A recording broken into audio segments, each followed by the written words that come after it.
steeped in the preserve, and one of the reasons that my company does a lot of work here is that myself and Greg Sutter, who is our president emeritus, he was a resident of Galt. I live in Elk Grove, and the Cosumnes River being very, very special in that, of course, that is like the largest undammed, river emanating from the Sierra Nevada. It has tremendous ecological potential, and there's a lot of research been done on process-based restoration in the area. Fantastic place to do work, and I'm going to tell you a little bit about what we do as a company. As Amber said, I'm really an ecologist and a botanist, but nowadays I actually run Westervelt Ecological Services, which is a privately owned business. Our headquarters is in Sacramento, California. We are a subsidiary of the Westervelt Company, which is a 140-year-old family-owned timber company in Tuscaloosa, Alabama. Wow. Weird, huh? The Westervelt Company owns and manages about 750,000 acres of timberland in the southeastern U.S. Very old, very stewardship-oriented, and they used to be a major paper manufacturer. They had 70% of the Chinese paper takeout food carton business in the U.S. They used to make all the paper wrappers for Little Debbie snack cakes. Ooh. And all this other stuff. And then the fourth generation CEO said, "We're selling all the paper manufacturing off. China's going to crush us on paper. Sell it now." And he did. And he sold all the paper manufacturing business off that they had in the U.S., including a plant in Fresno. And they said, "We're going to invest in the environment." Wow. And so they invested in this small group of us back in 2007 who had familiarity with the business of mitigation banking. For those of you who don't quite understand that, I will try to paint a little bit of a picture around this really quickly. When, say, Costco goes and builds their store like on Oak Grove Boulevard, oftentimes they end up impacting habitat for species. We provide the offsets for that habitat. And what we try to do is we try to take all these little postage stamp impacts and aggregate them into larger, more meaningful spots on the landscape to try to get maximum conservation bang for the dollar. That's sort of our business model. So right now we're headquartered in Sacramento. We have projects in 14 different states, all the way from Florida, Montana, Tennessee, Colorado, Nebraska. We're in a lot of different states doing ecological restoration and conservation. Completed over 67 projects nationwide. We got 38 projects here in California. We have another 33 that we're working on right now in California. About 32,000 acres under conservation and stewardship right now, and another 19,000 acres in the works. Now, one of the things that's unique about what we do is that because of the way the regulations are structured for mitigation offsets, every piece of land that we restore and conserve comes with a stewardship endowment. So there's an endowment fund that runs with the land for its perpetual care. And those funds are held by the National Fish and Wildlife Foundation, which is a congressionally chartered nonprofit, so that the land will always have money to be able to take care of it. It's really nice because that way it sort of takes care of itself in some respects. So, as many of you know, Cosumnes River Preserve, fantastic preserve system, great vision for the Nature Conservancy in the 80s to start putting this together. And as the preserve has been put together, there's always been a few landowners here and there that didn't want to sell or give an easement to various entities, and that's where we come in. Being private sector, we don't have to pay appraised value. We can do things very quietly. We can work with complicated, like trusts, or you have a piece of property that's got 25 different parties interested in it, and making them all happy can be very complicated. And those are things that we can really navigate well, because we are, a very old company. We're very, very ethically oriented. It's one of our requirements. So we can manage to buy the little pieces which get left out of conservation because one person or another did not want to do them. So right now, here in Sacramento County, we have these projects in green, which are the ones that are upcoming to be approved, and these ones in blue. And I'm going to go through all these projects, starting up here in the upper watershed of the Cosumnes River. all going down to the tidal elements of the lower preserve in the delta. Okay.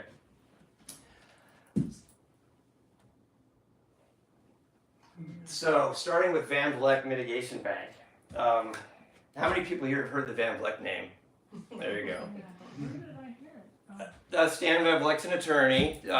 Stan Van Vleck Sr., his name is on Highway 16 because his ranch is right there on 16, and Stan died in a helicopter accident. Stan Sr. right in those areas, that area. Van Vleck family has been on that ranch since 1865.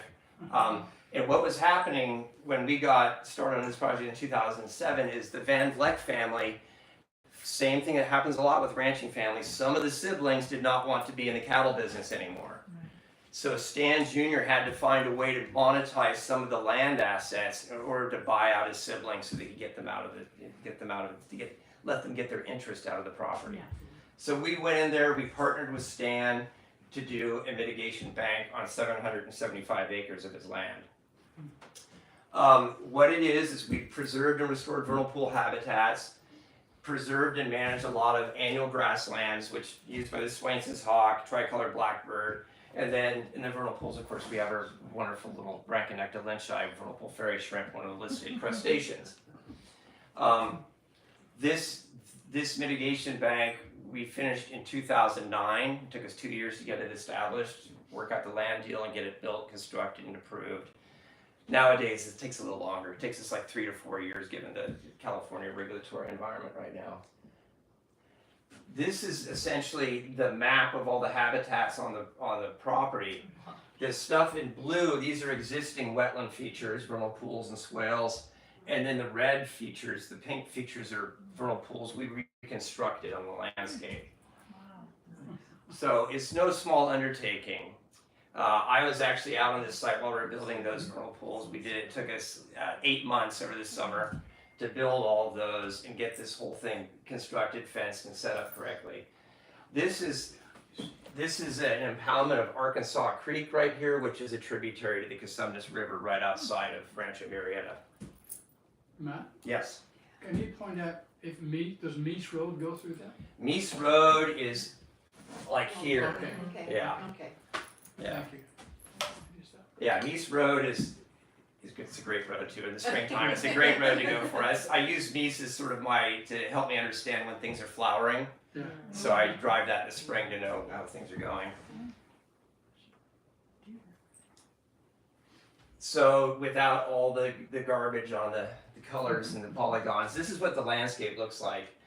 For those of you who don't know, these vernal pool landscapes are very, very old alluvial landscapes that are alluvium that was laid down during glaciation periods when the glaciers were melting and they were running off all of the mountains that existed before the Sierra Nevada was uplifted.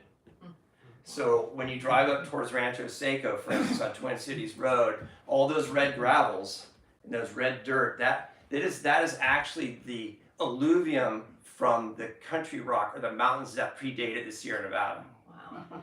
And it's so red because all the iron in that soil, iron is a primary constituent of soils, all that iron is so highly oxidized because it's so old, it's so weathered, it's turned red. So the landscape, the soils and the landforms around Rancho Seco, and like this here, this is probably 350,000 years old. The landscape up near Rancho Seco is closer to 750,000 years old. So it's a great thing about California. It's like it's a real mishmash of incredible climate and geology. Why were the vernal pools?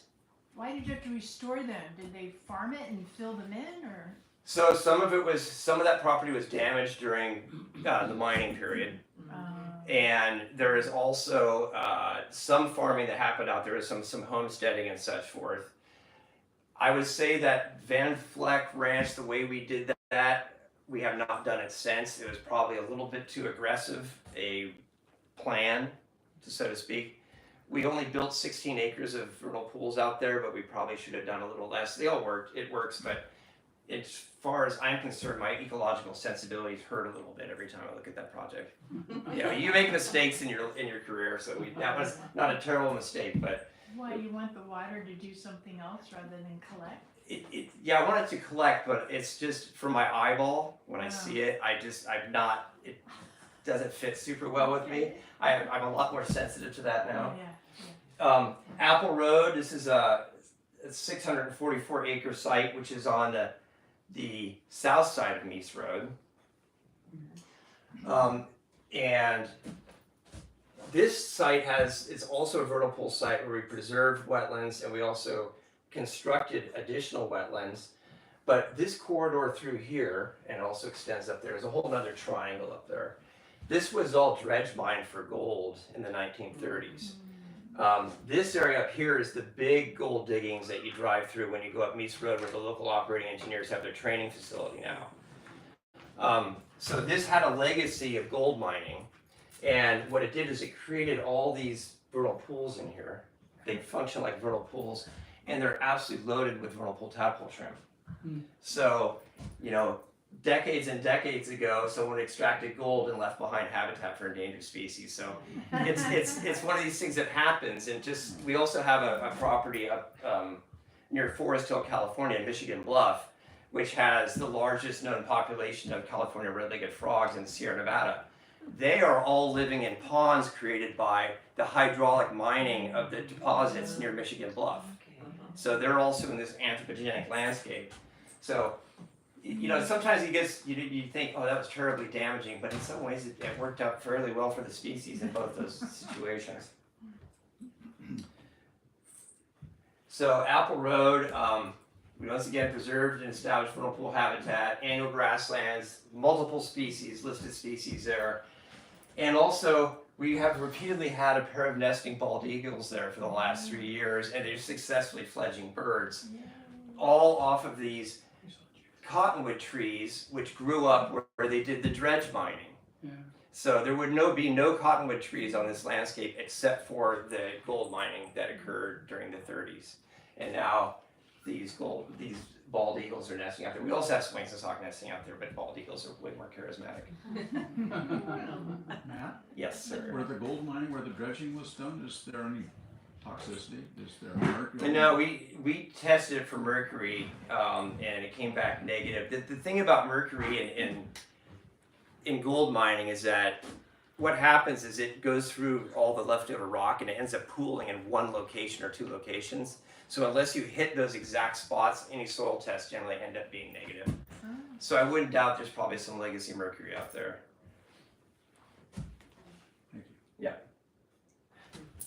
Anyone know their plants?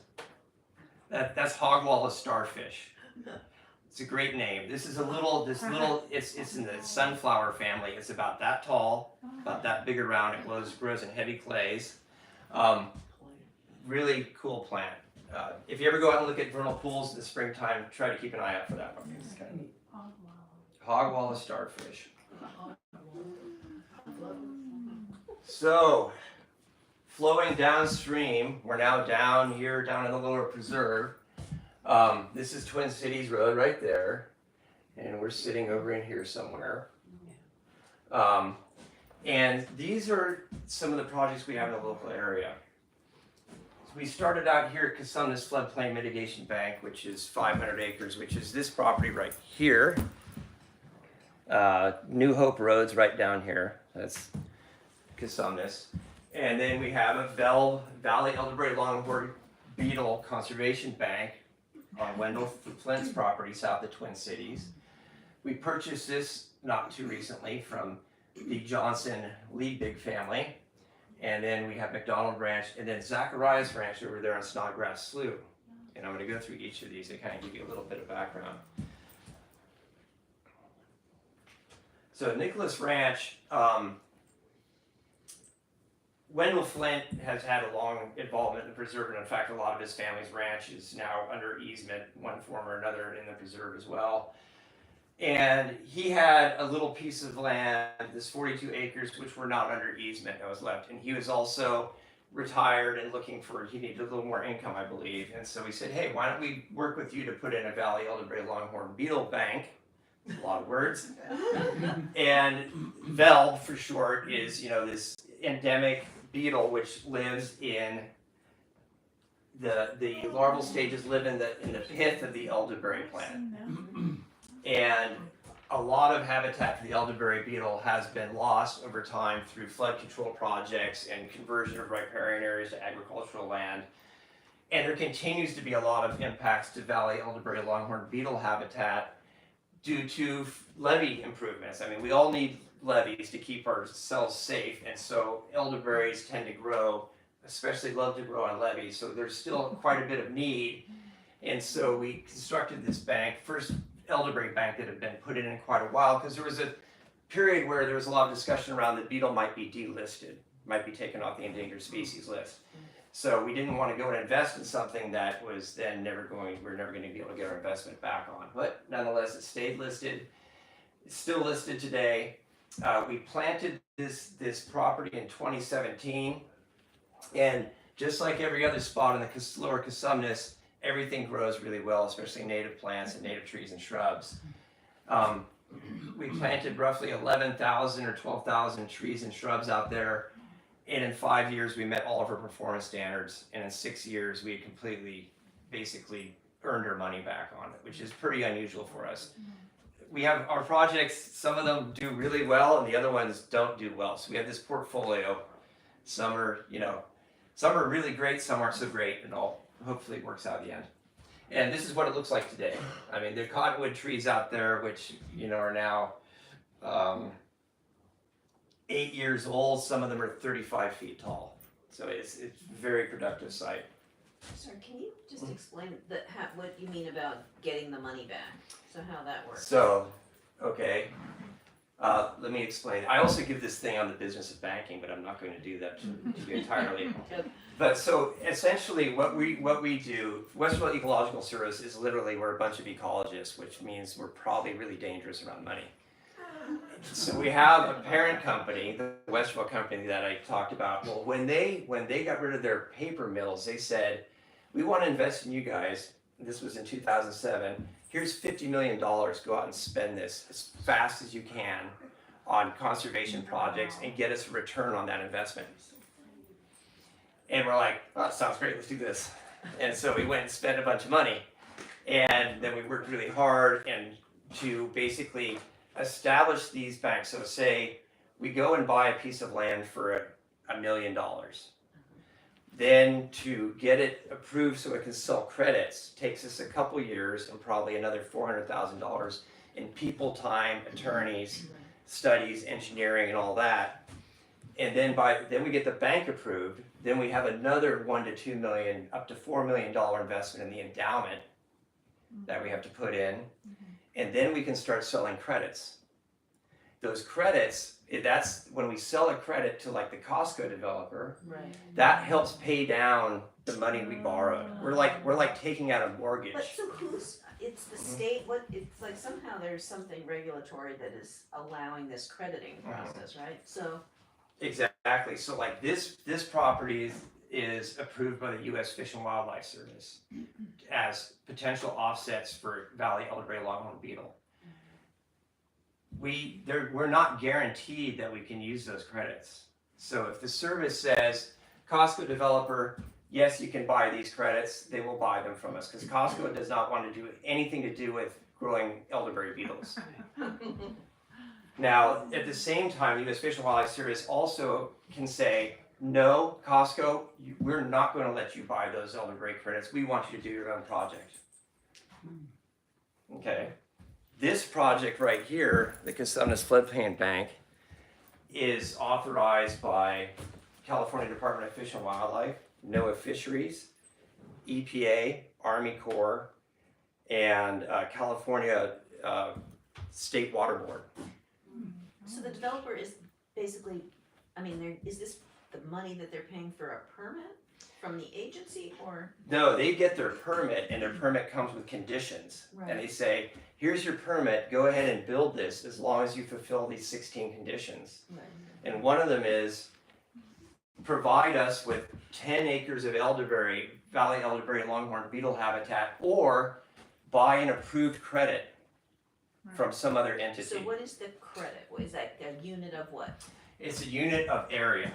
So a VELB credit is 1,600 square feet. I'm not gonna go into why it's That's fine, 1,600. that's fine. A credit on this property, which is, this is more normal, is 1 acre. It's all, it's acreage based. In California, it's almost all acreage based. Other parts of the country, they have fancy rubrics they go through to come up with functional assessment units or something like that. But here in California, it's very acre based, so that you can kind of transparently say you lost an acre here, you got an acre conserved here. That makes sense? Yeah. So in essence, we're spending other people's money, and they're expecting some kind of sort of return in it. And being how regulated we are as an industry is very high risk. There's projects that will take us 6 or 7 years to get approved. Meanwhile, of course, our mortgage is, interest is accruing, and so we have to pay that back over time. We have projects that have forecasted timelines of 15 to 29 years. So we're kind of it's a long-term thing. That's why we're partnered with a lumber company. Timber thinks very long-term. Nice. Cassonas Floodplain Mitigation Bank, that's this one I was pointing to over here. This project has its own legs now. I go to conferences around the country, and this project gets shown, and they start talking about it like it's theirs. The reason is because it turned out so very well, and it's also in terms of site selection, it's extremely well sited. It's the Cassonas River, and there's certain regulatory components to this property which the Army Corps is extremely proud of, and that's one of the reasons it really has legs. The Army Corps, we had the Army Corps generals come out and visit this from Washington, D.C. It's like a hallmark for their wetlands program, which of course is being, threatens to be dismantled every year. Anyway, no more political commentary. This property was levied and started to be farmed in 1910. And it still had some riparian areas back on, in the 1930s and such, but eventually it got completely cleared and farmed, and it was owned by the Lopes family when we bought it. The Lopes family is out of Thornton, and they really loved the property. It was very important to their family. They had a very long-term disagreement with the Nature Conservancy on property boundaries and some other lands they owned, and refused to sell it to the Nature Conservancy or anybody associated with the preserve. Wendell Flint, the gentleman with the Veld Bank, talked to the Lopes and said, hey, why don't you guys talk to Westervelt? I know you guys, your family needs money, and the problem is we know what does the Cassonas River do? It floods. And this property used to flood their farm fields all the time. And every time it flooded, they'd have to repair their levee right up in this area right here where the river comes in. And it got to the point where this field they had to keep borrowing soil from that field. It got so low that they couldn't drain it anymore. So they lost crop production there. And so through a series of flooding, with 1997 being the most traumatic flooding to the family, they were like, we need to figure out how to get out of this. So we were able to buy it from the Lopes family in 2007. And then we had a fully approved mitigation bank by 2009. And it is an amazing piece of property in that it's not only floods, but it's also tidal. It's freshwater tidal like we are here. And so essentially we just carved a hole in the levee on the Cassonas River. Originally we wanted to put holes in the levee all over the place, but when this is ecology, this is like, oh, we do a hole here, a hole there, a hole here, and then we give it to the engineers, they're like, oh no, you can't do that. You're gonna upset the neighbors. Why? Because they're gonna flood sooner and deeper than they were before. There's gonna be a problem. And so we managed to get one breach in there, but now it floods, it's tidal, it's evolving over time, and it's one of these properties that it won't reach its full ecological development until I'm long gone. Wow. And but right now it's glorious. It looks really nice. It's an early successional riparian area. Trees are 35, 40 feet tall, close to the Cassonas River. And it's going to shift and change over time, but it's really a beautiful site. It gets used by steelhead when it's flooded. It has tidal freshwater marsh and incredible population of native wildlife, and a lot of deer, and we get a lot of poaching. But we're getting that. I've been working on that issue for 10 years. We got it down to a dull roar now. Pays to get to know your game wardens.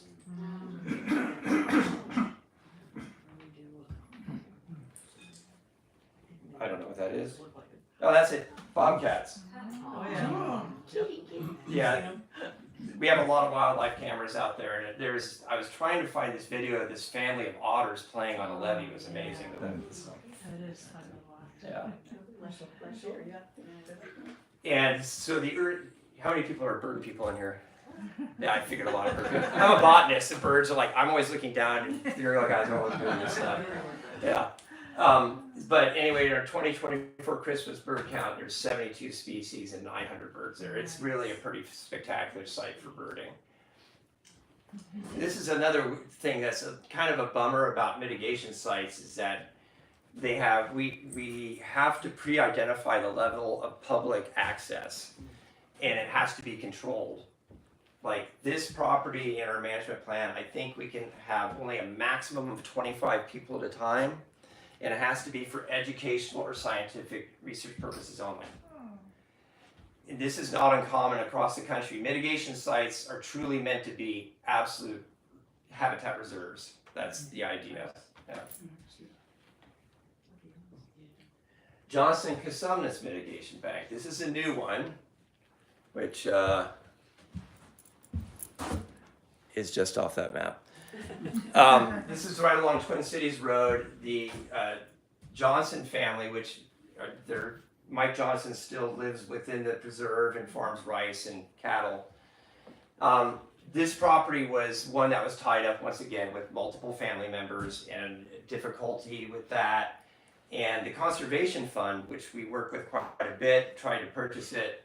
And then they called us up and said, hey, Westervelt, can you guys try to work with the Johnson family? We can't meet their price point because we have to pay appraised value. And we said, okay, we'll go talk to them. And full disclosure, Westervelt and the Conservation Fund work quite closely together. I give classes with the Conservation Fund on mitigation. We communicate on land acquisition because we both realize we have the same goals, we just come at it from slightly different angles.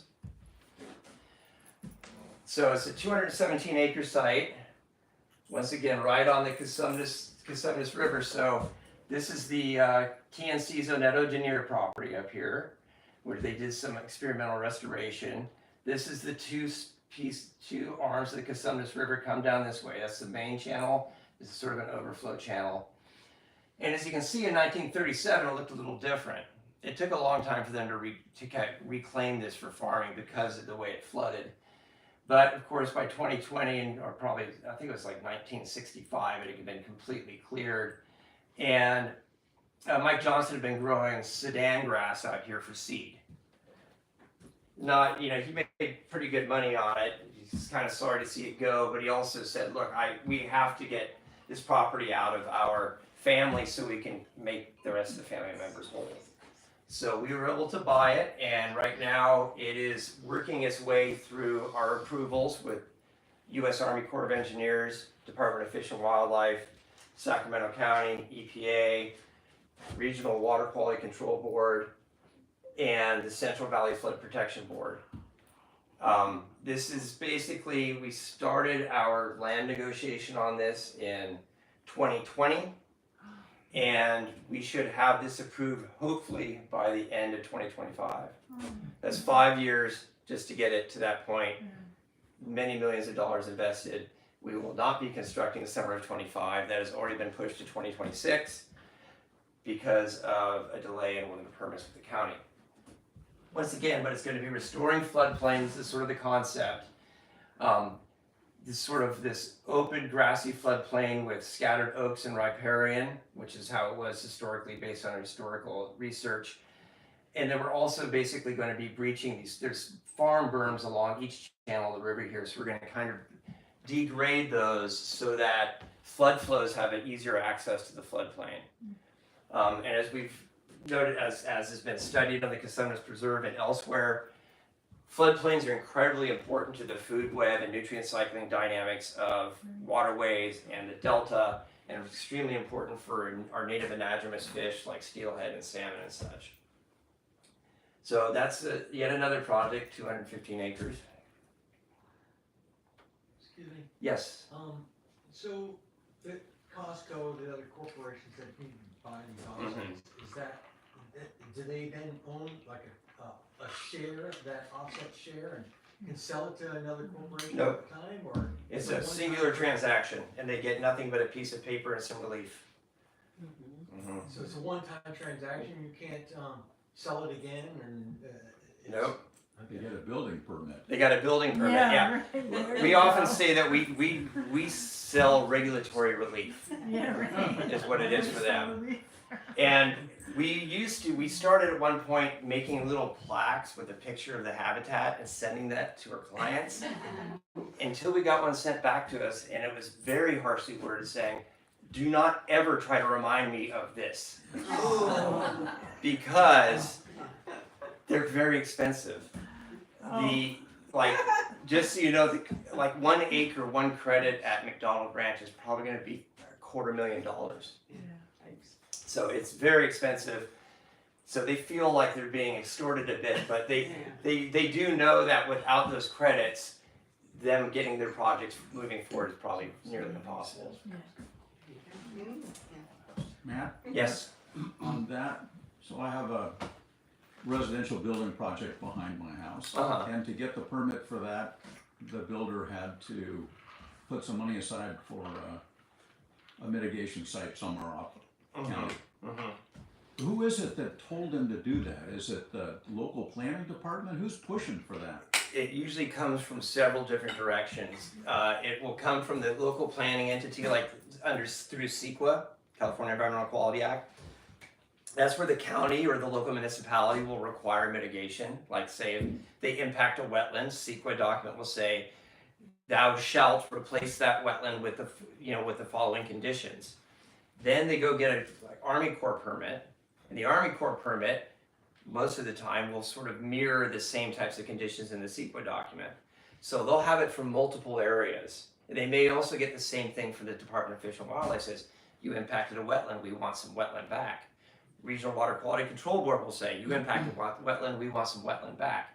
So there they have 4 permits that are all telling them they have to do this. Pushing them in the same direction. Right.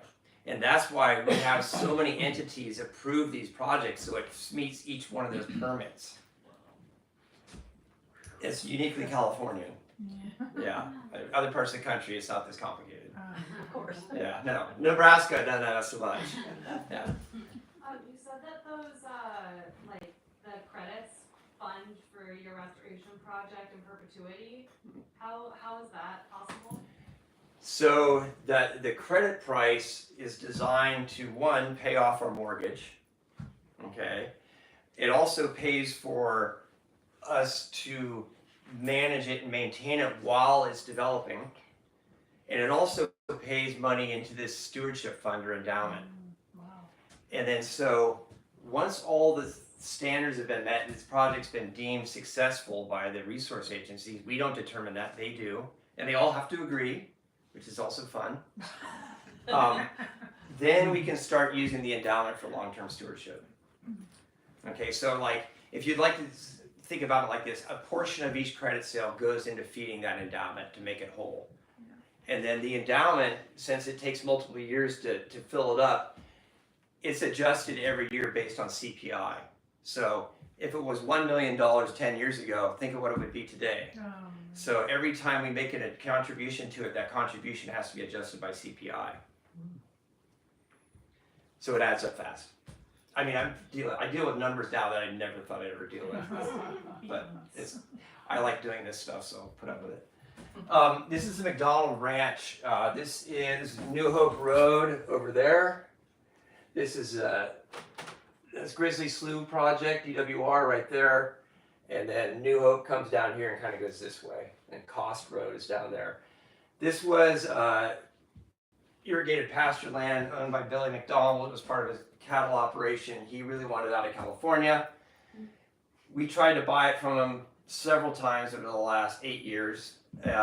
We were not successful. He sold it to a grape grower, Bobby Singh.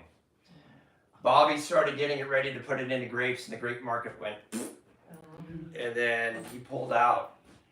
And he was like, I want out of here. And he sold this part back here to the Conservation Fund, which then transferred it to CDFW, Department of Fish and Wildlife. But all the old pasture ground was still on the market. We bought it from Bobby, and now we're going to this year going to actually restore the grasslands and wetlands that were historically on the property. It used to be a vernal pool landscape. So we're going to de-level the land and restore it back to grasslands, and then it's going to become like a cattle grazing ranch type thing.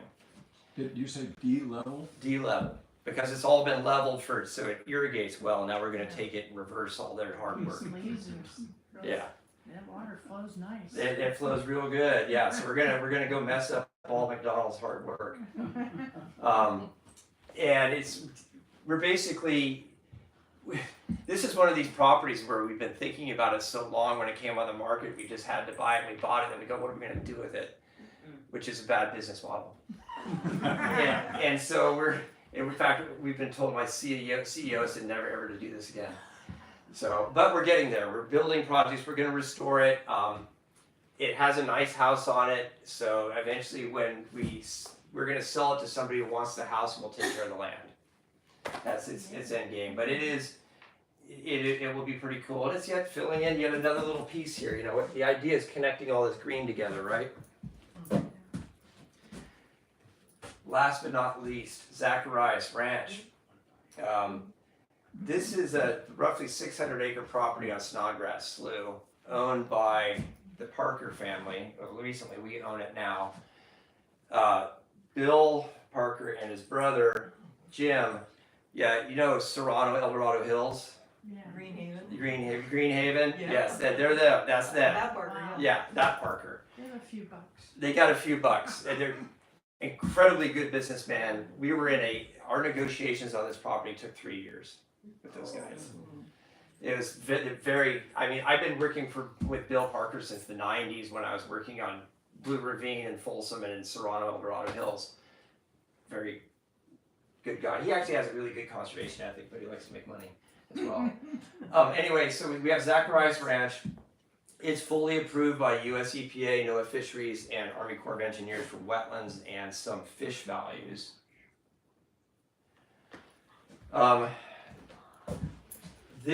This right here is Stone Lakes National Wildlife Refuge. And they own this little strip, the old railroad grade here. So what this really helps do is helps connect the Stone Lakes to the Cosumnes Preserve and Delta Meadows area. We're also designed it very carefully so that there actually can be a trail can be built there to help connect all that together to make sort of a South County habitat trail. We will be starting construction this year, and it's going to be a 2-year construction season. We have to do dirt first. We have to stabilize 600 acres of soil. And then next year we'll be able to breach it and let the tides come in. Because once you let the tides come in, it's all over. There's no going back, generally speaking. And the other thing too is that for the local native peoples, this was an extremely important area right here, and this property specifically, because historically it was right at the edge of the tidal influence of the Delta. So it was that edge area, so with the hunting and the materials gathering, and everything about it was very important. And there were parts of it that were high enough that they were outside of sort of daily tidal influence. And those locations throughout the Delta generally were where they would intern their people when they passed. So the Wilton Rancheria we have a special management agreement with them. They have access to the land for their cultural purposes. This was one of the first projects with the Army Corps of Engineers where we had full integration of the native peoples in the project and allowed uses in perpetual access, and also a lot of other agreements with the tribe, which we don't even speak of because they're very private. it's a very, very important place for that, and hopefully the Wilton Rancheria, as time goes, and they just continue to build resources that maybe they can take over stewarding this piece of land. And then they would be able to access the endowment. That little strip that goes along the railroad, and you wanna make it a trail for the animals or for people? People. And then, but the animals would use it, Yeah, and then would there be some kind of barrier so they don't get hit by a train or a car? no, the train, this is abandoned. Oh, okay. Yeah, it's all That's- abandoned. Yeah, that's. Yeah. abandoned. And that trail dream, the dream of the trail, the South County Trail, has been around for probably 15 years with Yeah, a small group of little people, part of it, yeah. And hopefully it all works out. I know, it'd be fun. And we've structured a bunch of access easements with the refuge, so it should be in pretty good shape. But the animal won't get hit by a car. No. No, it's way out there. It's actually quite difficult to get to this property Oh. as it is right now. Okay. And here's, this is a historic aerial photograph from the 1937. You see it was fully converted by then. And the reason I wanted to throw this photo in here is for any of you who really want to geek out on what things used to look like years ago. UC Santa Barbara has this website called Frame Finder. Frame Finder, yeah, where you can go in there and they have a whole bunch of the historical aerial photographs throughout the state of California uploaded, so you can browse it by map and click on it and it'll tell you if you want to download it, you can download it, and then you can see what it looked like back in 37 or 56 or 65, and it's really fun to do with your house that you live in, so you can see what you used to live in. I can spend hours on this site downloading pictures and doing this, because and there's one that just like that photo right there. It's amazing. Anyway, but as you can see, by 37 it was completely converted. It didn't take long in this part of the valley to get stuff reclaimed and put into agriculture.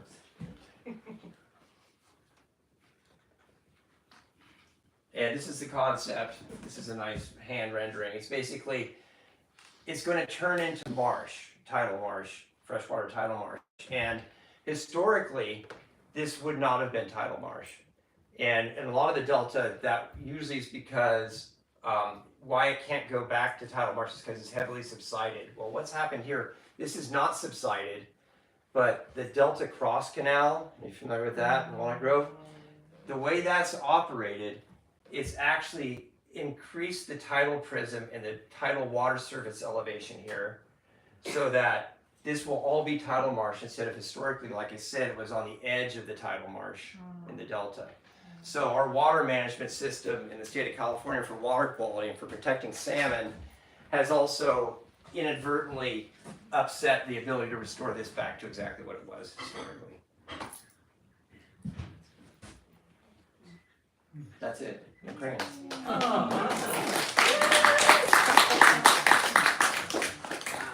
You're an easy crowd. You should have asked me harder questions about this banking thing. Well, I would like to know how you get all those, some of those places were like 6, 7, 8 entities that all have to agree, and I can't imagine how you get that done.